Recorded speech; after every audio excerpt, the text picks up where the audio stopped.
स्वागत है आप सभी का आपके अपने YouTube channel Vinod Hindi point में। Bihar state Hindi second paper की परीक्षा 11 जून से 20 जून के बीच संभावित है और इसका एडमिट कार्ड 5 जून को जारी किया जाएगा। तो परीक्षा की निकटता को देखते हुए अभ्यास पेपर की ये सीरीज लगातार चलाई जा रही है। बहुत कम समय बचा है परीक्षा के लिए, तो चलिए शुरू करते हैं आज का ये अभ्यास पेपर। साखी किस कवि का काव्य संग्रह है? केदारनाथ सिंह, कुंवर नारायण, मलयज, विजय देवनारायण शाही। साखी साखी शबद रामायणी ये नहीं पूछा गया है। साखी किस कवि का काव्य संग्रह है? तो इसका उत्तर हो जाएगा विजय देवनारायण शाही। ठीक है। सरस्वती पत्रिका के संपादक कौन है? जयशंकर प्रसाद, जैनेन्द्र अज्ञेय, महावीर प्रसाद द्विवेदी। सरस्वती पत्रिका के संपादक महावीर प्रसाद द्विवेदी। इन्होंने इस पत्रिका का कार्य जो है 1903 ईस्वी में संभाला था। 1903 से 1920 तक सरस्वती पत्रिका के ये संपादक रहे। निम्न में से हिंदी साहित्य का अतीत किसने लिखा? हिंदी साहित्य के इतिहास से संबंधित 1 से 2 प्रश्न पूछे जाएंगे। हिंदी साहित्य का अतीत ये किसकी रचना है? उत्तर हो जाएगा आचार्य विश्वनाथ प्रसाद मिश्र। हिंदी साहित्य के का अतीत आचार्य विश्वनाथ प्रसाद मिश्र की रचना है। निराला किस पत्रिका से संबंधित नहीं थे? सुधा, इंदु, समन्वय, मतवाला। नहीं पूछा गया है। सुधा, समन्वय और मतवाला इन तीनों से निराला का संबंध था, इंदु से नहीं है। इंदु पत्रिका के जो संपादक हैं वह अंबिका प्रसाद गुप्त एवं जयशंकर प्रसाद हैं। ठीक है, जयशंकर प्रसाद का जो संबंध है वह इंदु पत्रिका से है। अंगद पैच की रचना किसने की? नाभादास, धरणीदास, ईश्वरदास, मलूकदास। अंगद पैच तो ये ईश्वरदास की रचना है। शालिभद्र सूरी की रचना का नाम है नेमिनाथ राय, भारतेश्वर बाहुबली राज, सुमतिगढ़ राज, जयमंक जस चंद्रिका। शालिभद्र सूरी इन्हें जो है हिंदी का प्रथम कवि गणपति चंद्र गुप्त ने माना है और इनकी रचना का नाम है भारतेश्वर बाहुबली राज। अर्धकथानक किस विधा की रचना है? जीवनी, उपन्यास, आत्मकथा, नाटक। अर्धकथानक तो यह आत्मकथा है और इसके लेखक है बनारसी दास जैन। यह प्रथम आत्मकथा मानी जाती है अर्धकथानक। अल्मोड़े का बाजार किस विधा की रचना है? जीवनी, रिपोर्टाज, प्रगति, यात्रा, वृतांत। अल्मोड़े का बाजार तो अल्मोड़े का बाजार यह प्रकाश चंद्र गुप्त का रिपोर्टाज है। ठीक है, महत्वपूर्ण है, पूछा गया प्रश्न है। निम्न में से कौन सी रचना रचनाकार का युग में सही नहीं है? काव्य निर्णय भिखारी दास सही है। रस रहस्य कुलपत मिश्र ये भी सही है।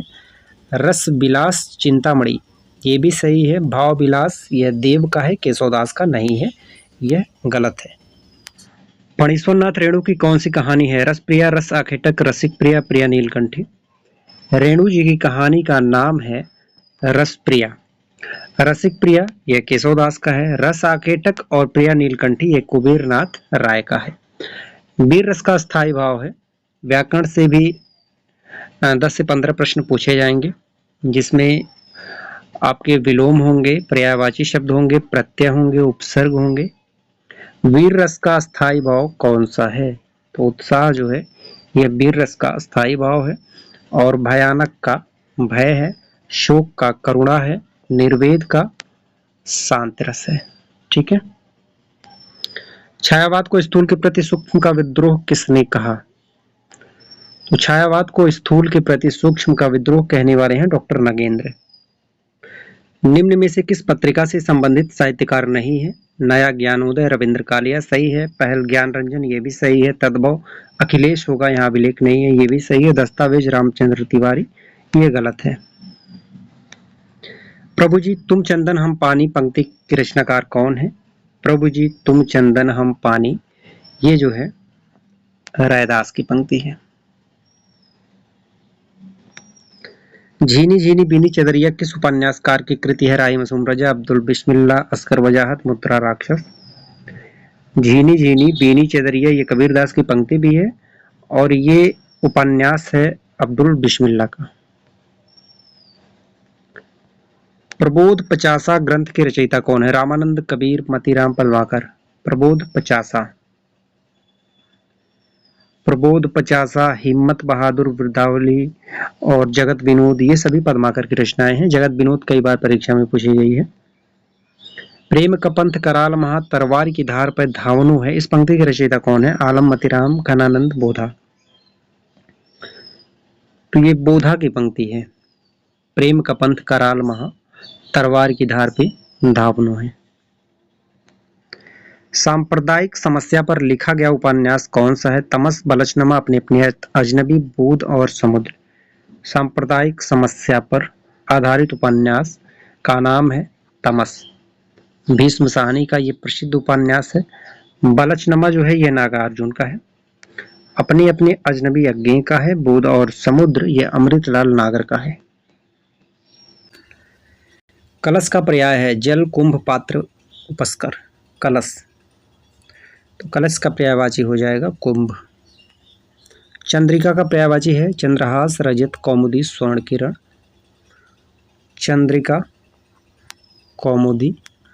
सर्वेश्वर दयाल सक्सेना की नाट्य कृति का नाम है तिलचट्टा, शुतुरमुर्ग, अंधों का हाथी, बकरी। बकरी लाओ गरीबी हटाओ, ठीक है। बकरी सर्वेश्वर दयाल सक्सेना की है। लड़ाई भी सर्वेश्वर दयाल सक्सेना की है। अब गरीबी हटाओ सर्वेश्वर दयाल सक्सेना की है।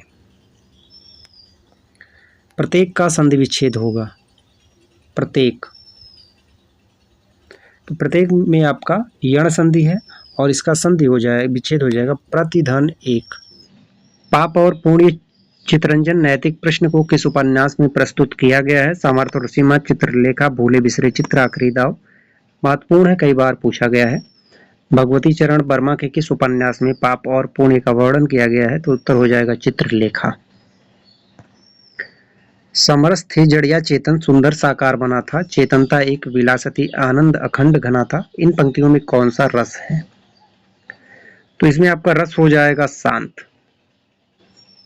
अरुण ये मधुमय देश हमारा, यह किसने कहा? ध्रुव स्वामिनी, देवसेना, कार्नेलिया, मधुलिका। अरुण ये मधुमय देश हमारा, कार्नेलिया का ये कथन है चंद्रगुप्त नाटक से। चंद्रगुप्त नाटक का जो प्रकाशन वर्ष है 1931 है। सिलेबस में यह नाटक लगा हुआ है और इससे 2 से 3 प्रश्न पूछे जाएंगे। निम्न में से किस कवि को अपभ्रंश का वाल्मीकि कहा जाता है? सरापा, पुष्पदंत, स्वयंभू, हेमचंद। अपभ्रंश का वाल्मीकि किसे कहा जाता है? स्वयंभू को अपभ्रंश का वाल्मीकि कहा जाता है और इनकी रचना है पौमचर्यो, जो राम कथा पर आधारित है। और स्वयंभू को हिंदी का प्रथम कवि मानने वाले हैं राम कुमार वर्मा। परमानंद शब्द में कौन सा समास है? तत्पुरुष, द्वंद्व, कर्मधारय, व्ययभाव। परमानंद, तो परमानंद में आपका हो जाएगा कर्मधारय समास। इसका समास विग्रह होगा परम है जो आनंद। परम है जो आनंद। किस शब्द में अ उपसर्ग है? अभिमान, अनजान, अभाव, अवमान। अ उपसर्ग किसमें है? तो अभाव में अ उपसर्ग है, अभाव, ठीक है। अभिमान में अभी है, अनजान में अन है, अवमान में अ है। सरापा का संबंध निम्नलिखित में से किससे है? सिद्ध साहित्य, रासो काव्य, नाथ साहित्य, जैन काव्य। सरापा, तो सरापा का संबंध है सिद्ध साहित्य जिसकी संख्या है 84, ठीक है। सरापा को हिंदी का प्रथम कवि भी माना जाता है राहुल संकृतायन के अनुसार। निम्नलिखित में से कौन अष्टशाप के कवि नहीं है? सूरदास, कुंभनदास, नंददास, सुंदरदास। अष्टशाप के कवि कौन नहीं है? तो इसमें सुंदरदास जो है यह अष्टशाप के कवि नहीं है। सुंदरदास से एक प्रश्न पूछा जाता है सबसे शिक्षित संत कवि कौन है? तो उत्तर हो जाएगा आपका सुंदरदास सबसे शिक्षित कवियों में से एक है। बिहारी किस धारा के कवि हैं? रीत सिद्ध, रीत मुक्त, स्वच्छंद, रीतिबद्ध। रीत सिद्ध काव्य धारा के कवि हैं बिहारी। अंग्रेजी स्वच्छंदतावादी काव्य का प्रभाव हिंदी की किस काव्य धारा पर दिखाई पड़ता है? महत्वपूर्ण प्रश्न है। अंग्रेजी स्वच्छंदतावादी काव्य का प्रभाव छायावाद पर दिखाई पड़ता है। दुखी जीवन की कथा रही क्या कहूं आज जो नहीं कही, उपयुक्त पंक्तियां किस कविता से उद्धृत है? यह निराला की पंक्ति है और यह उनकी प्रसिद्ध रचना सरोज स्मृति से ली गई है। उनकी पुत्री का नाम था सरोज, जो 18-19 वर्ष की अवस्था में उनका देहांत हो जाता है, आकस्मिक मृत्यु हो जाती है। निम्नलिखित में से कौन सी हरिशंकर परसाई की रचना नहीं है? विकलांग श्रद्धा का दौर, ठिठुरता हुआ गणतंत्र, प्रेमचंद के फटे जूते, जीप पर सवार इल्लियां। तो जीप पर सवार इल्लियां ये हरिशंकर परसाई की रचना नहीं है, ये जो है शरद जोशी की रचना है। एक बूंद सहसा उछली किस विधा की रचना है? यात्रा वृत्तांत, संस्मरण, रेखा चित्र, निबंध। एक बूंद सहसा उछली यह यात्रा वृत्तांत है। सच्चिदानंद हीरानंद वात्सायन अज्ञे जी का। आलोचक के मुख में किस आलोचक के व्याख्यानों का संकलन है? नंदुलारे वाजपेयी, रामस्वरूप चतुर्वेदी, नामवर सिंह, प्रभाकर छोत्री। आलोचक के मुख से, तो इसका उत्तर हो जाएगा नामवर सिंह। महत्वपूर्ण प्रश्न है। ऑफ क्रेमेटोलॉजी के लेखक कौन है? Jacques Derrida, Richard Rorty, Fredric Jameson, Paul de Man. Of Grammatology के लेखक हैं जैक देरिदा। निम्नलिखित में से कौन मार्क्सवादी आलोचक नहीं है? शिवदान सिंह चौहान, शिव कुमार मिश्र, प्रकाश चंद्र गुप्त, रामस्वरूप चतुर्वेदी। मार्क्सवादी आलोचक कौन नहीं है? तो रामस्वरूप चतुर्वेदी तो है, यह मार्क्सवादी आलोचक नहीं है। निम्नलिखित में से कौन सी आलोचना कृति विजय देव नारायण शाही की है? जायसी, सूरदास, साहित्यालोचन, रस मीमांसा। विजय देव नारायण शाही की कौन सी आलोचना है?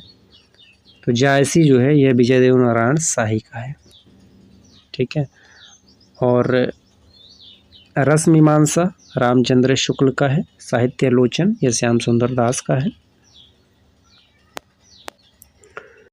जन्म तिथि की दृष्टि से द्विवेदी युगीन कवियों का सही क्रम बताना है। श्रीधर पाठक, अयोध्या सिंह उपाध्याय, हरिऔध, मैथिली शरण गुप्त, राम नरेश त्रिपाठी।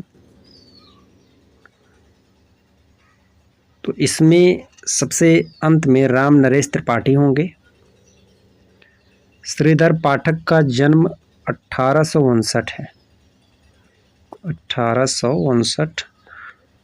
हरिऔध का हो जाएगा आपका 1865। मैथिली शरण गुप्त का 1886 और राम नरेश त्रिपाठी का हो जाएगा आपका 1889। ये विकल्प सही होगा। आधुनिक हिंदी की निम्नलिखित कृतियों का प्रकाशन काल की दृष्टि से सही अनुक्रम कौन सा होगा? आत्मजयी, कनुप्रिया, उर्वशी, यशोधरा।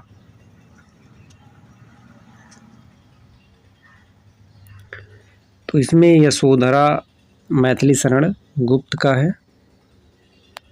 इसका प्रकाशन वर्ष है 1932।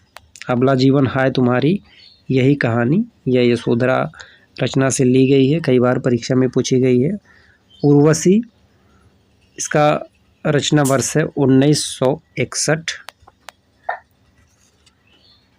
और उसके बाद आप आएगा कनुप्रिया और कुंवर नारायण का आएगा आत्मजयी 1965।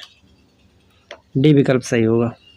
आज की प्रश्नोत्तरी यहीं पर समाप्त होती है। मिलते हैं अगले वीडियो में कुछ नए प्रश्नों के साथ। तब तक के लिए नमस्कार।